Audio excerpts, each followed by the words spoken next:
بسم الله الرحمن الرحيم. في خطوات سريعة مع بعض هنشرح طريقة تنزيل مايكروسوفت اوفيس بخطوات سريعة جدا. بتفتح المتصفح بتاعك على بحث جوجل وبنكتب مايكروسوفت ديفلوبر. مجرد ما بنكتب كلمة مايكروسوفت تظهر معانا كلمة ديفلوبر، بنكتب كلمة ديفلوبر هنا زي ما احنا شايفين. اول خيار بنضغط عليه مايكروسوفت ديفلوبر. اول خيار بيظهر قدامنا هنا مايكروسوفت ديفلوبر، بنضغط عليه وبننزل للأسفل بنضغط على مايكروسوفت 365 وبننزل للأسفل. هنا عندنا جوين ذا مايكروسوفت 365 ديفلوبر بروجرام، بنضغط على جوين ذا ديفلوبر بنضغط عليها. وهنا عندنا جوين ناو بنضغط عليها. هنا هنقول له إنشاء أكونت، هنضغط على كرييت وان بنضغط عليها. هنا هنقول له get a new email address، عايزين نعمل ايميل جديد بنضغط عليها. وهنا بتكتب اسمك وبتقول له نيكست، تكتب اسمك مع اي حروف وبنضغط على نيكست. وهنا بتختار باسورد وبتضغط على نيكست. هنا الدولة ايجيبت، بتختار تاريخ الميلاد وبنضغط على نيكست.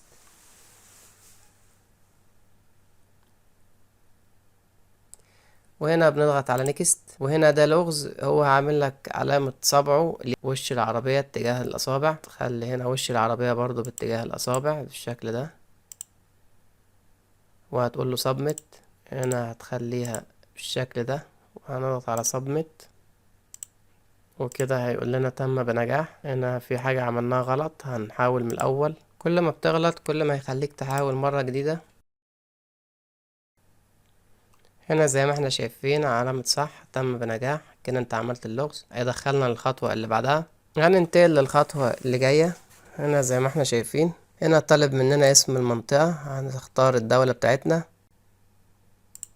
وهنا الشركة نكتب أي اسم. هنا اللغة انجليزي، هنا هنضغط على accept. وهنا هنضغط I want، هنضغط على علامة صح وهنقول له next. هنا هنختار أي خيار وهنقول له next، أي خيار وهنقول له save.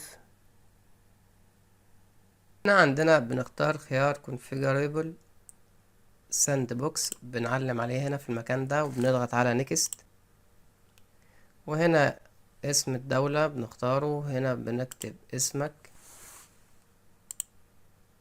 كتبنا الاسم زي ما احنا شايفين. وهنا عندنا create domain، بنكتب أي اسم وأي حروف.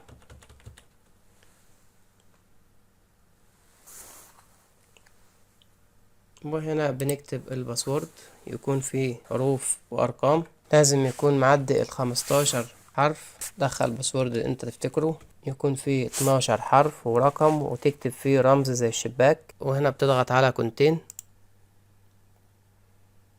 هنا بتكتب رقم الهاتف، ما تكتبش زيرو في الأول.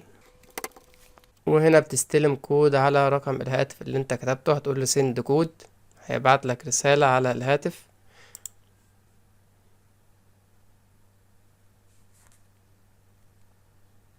طبعا الكود بيجيلك على الرقم اللي انت كتبته.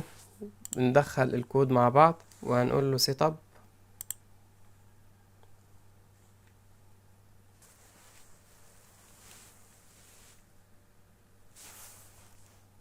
هنا بنضغط على جو تو سبسكريبشن، بنضغط عليها. هنا هيطلب مننا باسورد، بنكتب الباسورد اللي احنا كنا لسه عاملينه من لحظات. وهنقول له ساين ان، هنقول له دونت شو اجين وهنقول له يس.